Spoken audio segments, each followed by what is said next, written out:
Very welcome. Today, we're going to be exploring menopause and what's normal, understanding your symptoms. And a lot of people are like, is this just me now? Is this how it's going to be? Is this how I have to accept? Or is my life always going to feel like this? So today we're going to explore what's normal and when to know when something's off balance and it needs attention. So there's a lot of women who have symptoms are very common, but they're not inevitable. So menopause is a transition. Feeling terrible, having really debilitating symptoms, feeling like you can't manage your life, that is not something that is naturally part of menopause.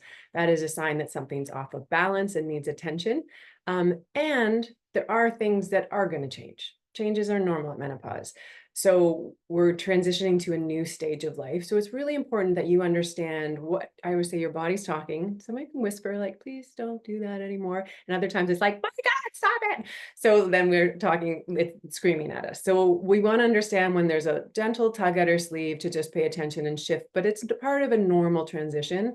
And when really it's time to pay attention in a different way. So welcome. My name is Angela Warburton. I am an Eastern medicine practitioner. I've been working in the clinic with women for like almost 3 decades now. I have a very holistic approach, whole person approach to healing, to wellness, to helping people both understand their body and empower them, but using all parts of you as part of the healing process, because you can't compartmentalize. You are a whole woman, and each part of you, mentally, emotionally, physically, spiritually, all of you is a part of this journey. And menopause is a journey. It is a transition to a very powerful new stage of life. And so I'm here to help support you, give you very practical tools that you can put into to practice, like put into your daily life, and help you understand your body in a new way.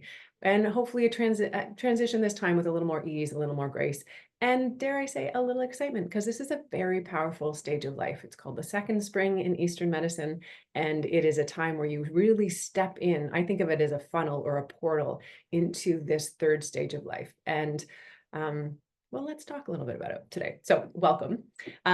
So just let's normalize it. Our bodies are going to shift. We have three very distinct shifts, I guess four, you could say, in our life. Birth brings us into life. Puberty, that switches us from being a child. Our body gets flooded with hormones so that we're able to procreate, that we're able to have, if you're a woman, if you get your period, it means you're able to have a baby, to have life go on for generations.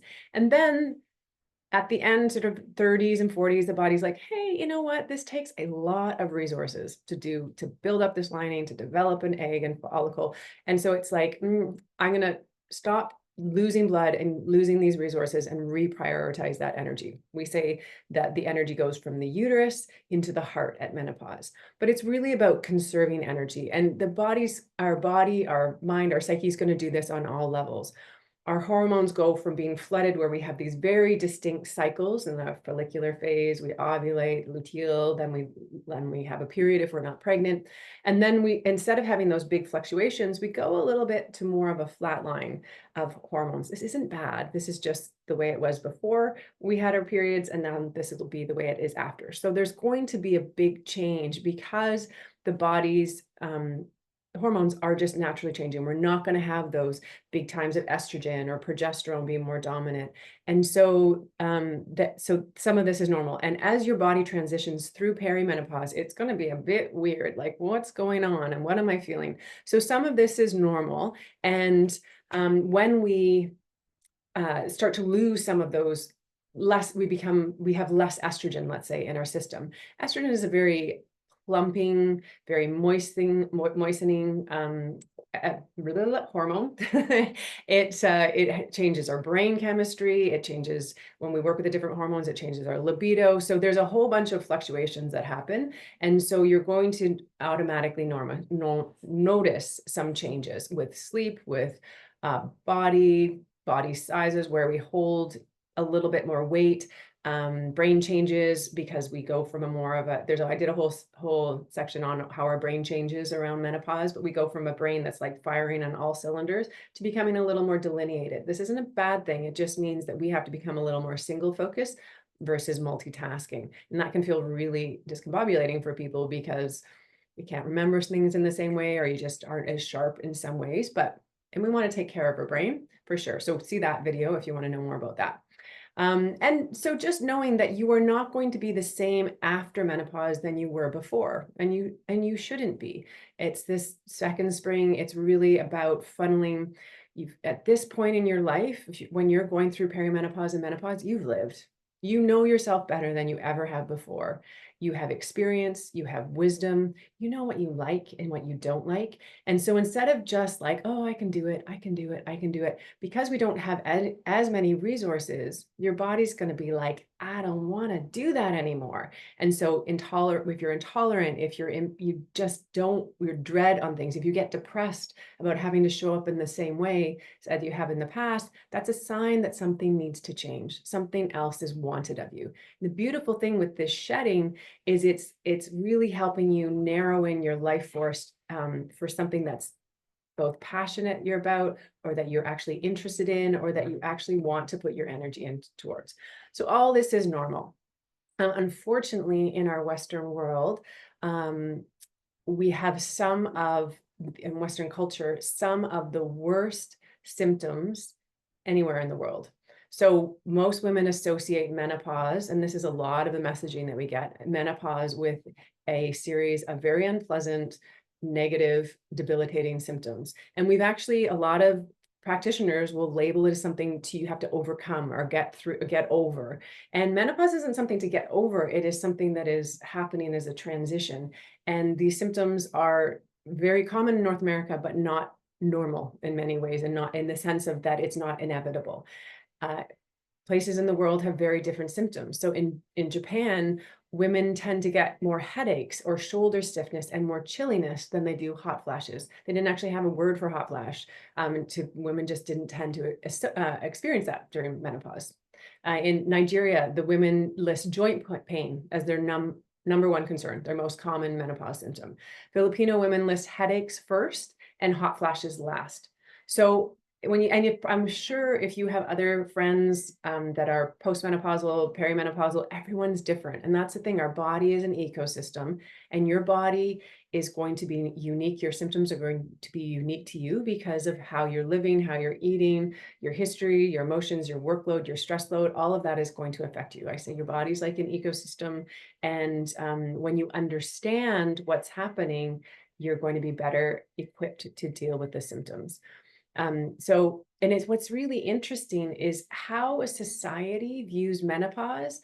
Actually, it is directly influenced by how it views aging and women in general.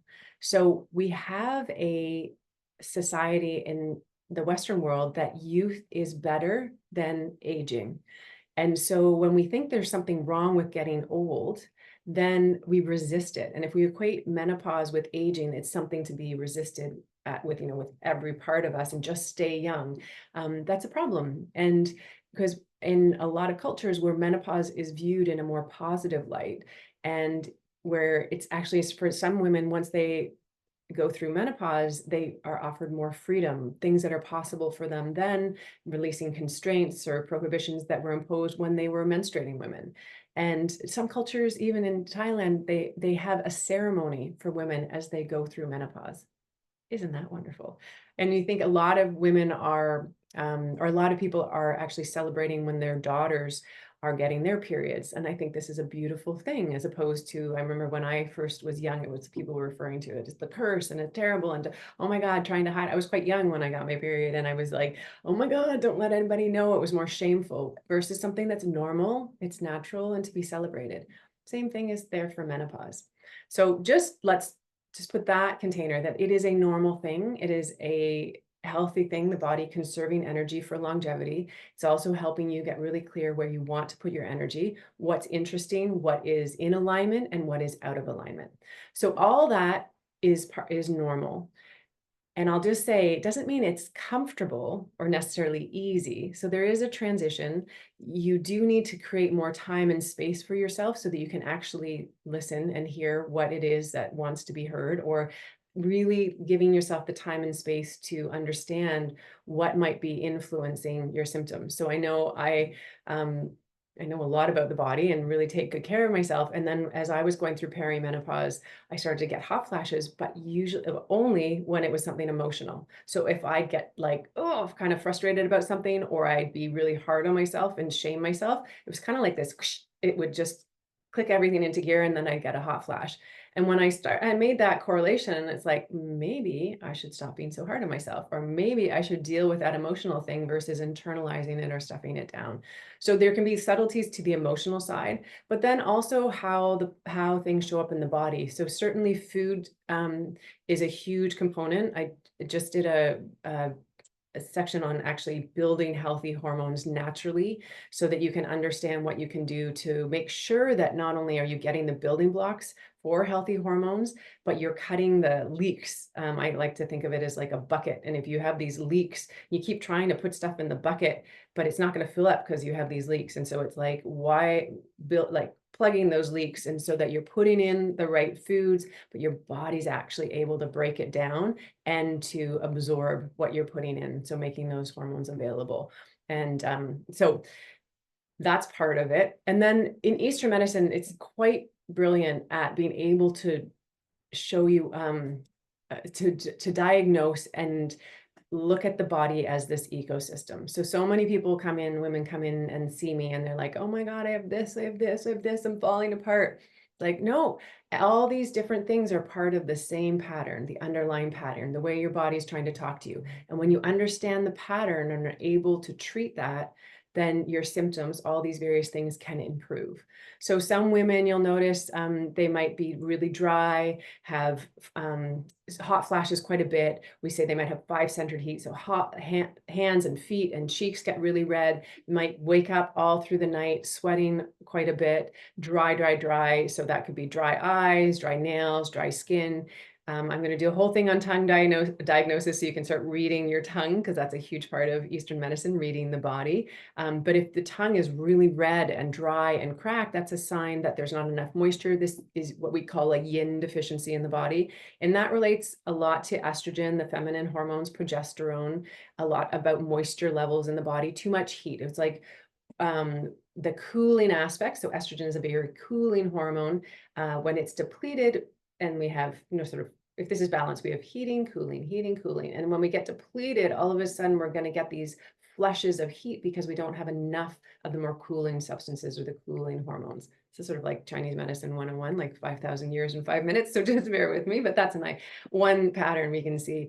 Another pattern, and we often have combinations. Another pattern is someone who's like, oh, tired, irritable all the time, stressed, tight, tight, tight body, particularly tight shoulders, occipital tension, headaches that maybe wrap around the sides of your head. If you're like sighing all the time, if you can't seem to get a deep breath in, if you get pain under your ribs, get period pain, you notice that your hips are super tight, you're really stiff in your hips, and maybe getting muscle cramps or spasms, irritable PMS, quick to anger, frustrated. This can be a sign that your chi or energy is blocked. We call it a stagnation in the body. So if you think of like energy flowing through the body like a river, and if you get like some debris or a log that falls across the river, you're going to get a backlog of stuff. It's kind of like a log jam. So you have like an internal log jam, and that can be really stagnating, frustrating. Feel better with movement. If you're just sitting, you feel worse. Once you go out and move, you feel better. So that can be like more of a stagnating pattern. There are women who get quite cold and really low in energy, can't move, really not motivated, really down, feel like they need, socks to go to bed. They might find that their complexion's actually quite pale. They're unmotivated to do anything, putting on a lot of weight, even though they might not eat much, they're putting on weight and can't lose it. Little things like this is another pattern in the body. So you can see that it shows up in multiple ways. Often, I think the number one pattern I see for women in midlife are they're stuck and they're tired. And so we really push through. So many women just don't give themselves permission to rest, and we're stressed. Especially if you're pushing through doing something you don't want to do, it's going to constrict your energy and it's going to deplete you more than anything else. So I talk a lot about this. I have a menopause body type course where you can actually go through and figure out what your body type is. But just generally just thinking about and looking at, oh, what are my symptoms? When do I feel better? When do I feel worse? And recognizing your body's talking to you. So it's not inevitable that you're going to feel bad. And it's just these little things when we pay attention. When I stay up past 9 or 9:30, I get a second wind, but then I have trouble falling asleep later. Oh, okay. If I go to bed early, I actually fall asleep, have a better sleep. I sleep right through and I wake up refreshed. Okay. So that half an hour, often, staying up a little bit later, maybe all of a sudden crave sweets after that. It's like your body's like needs energy to stay up, and then you get more cortisol in your system and you can't fall asleep later. I see this a lot for women. It happens a lot in women. Having that glass of wine, if you have it, I was like, is it a wine day? Is it a coffee day? Just noticing your body, like changing up your patterns and paying attention, listening to what you eat, watch your no's and your yeses. Boundaries are probably one of the biggest things I see for women. And so when you pay attention to your symptoms and make these little correlations, I feel worse when I say yes or hang out with this person. I need to say no, or I took on too much and then I got a hot flash, whatever, there's all kinds of ways. So just pay attention to those things that can give you some really powerful information, and it puts the power back in your hands. So hopefully that makes a little bit of sense. I'm going to be going into a lot more of how to understand your body type in the upcoming weeks. But just to normalize too, some change is normal. You will change. It's inevitable, and you can't keep doing things the way you did in the past. Ultimately, I think it's a really important and very powerful, beneficial thing, because what it's going to do is really help you step into your most authentic life. It's going to align you with what it is you want to do with your life force, because you are here to do something magnificent. It is your life. You have unique skills that no one else has. You have experience now. And the beautiful thing about after you go through like midlife and post menopause is like, just not giving a shit so much. It's like, you like me, you don't like me. Okay, let's move on. Spend time with the people you love and let the rest go. So these are some of the benefits, but in this process, in this portal of more menopause, you're going to be called to change. If you're debilitated by symptoms, if you're feeling like you cannot function, if you're feeling like your moods are off the chart for you, then it's time to get some help and some support. And there are lots of ways to do this. We're getting more and more attention from women. I personally believe Eastern medicine, this is what I do. It's incredibly powerful to help women support holistically. So whoever you work with, there's lots of people that do HRT to manage some of the symptoms. And then if you do that, it's really important that you work holistically to also look what the underlying pattern is, because that's a helpful tool, but it's not the root. We want you to feel better from the root. And so there you go. If you're noticing it's debilitating, get some help. Some change is normal. Pay attention. Your body wants to get somewhere. Your soul wants to be somewhere on the other side of menopause, and it's going to feel better. This is what I call a radiant life. When you're aligned, when you've shed that stuff, and when you know who you are, you get to step into that. And this is your second spring in Eastern medicine. So hopefully that was somewhat helpful. If you got something out of this, if you enjoyed it, please like the video. I always love hearing your comments. So please, if this is resonating or you have questions or you have requests, please feel free to put it in the comments. If you want more, I have lots of more coming up to give you tools and tidbits on how to navigate this stage of life with more ease, more grace, more vitality, more fun too, ideally. You can hit subscribe, because I'm putting new videos out every week. And if you know anyone who would benefit from this, please forward it on. I am here to help as many women as I can navigate this very powerful stage, and understand it in a deeper, more holistic way. So thank you so much for being here. I hope that you have a beautiful day or evening, and I will see you next time.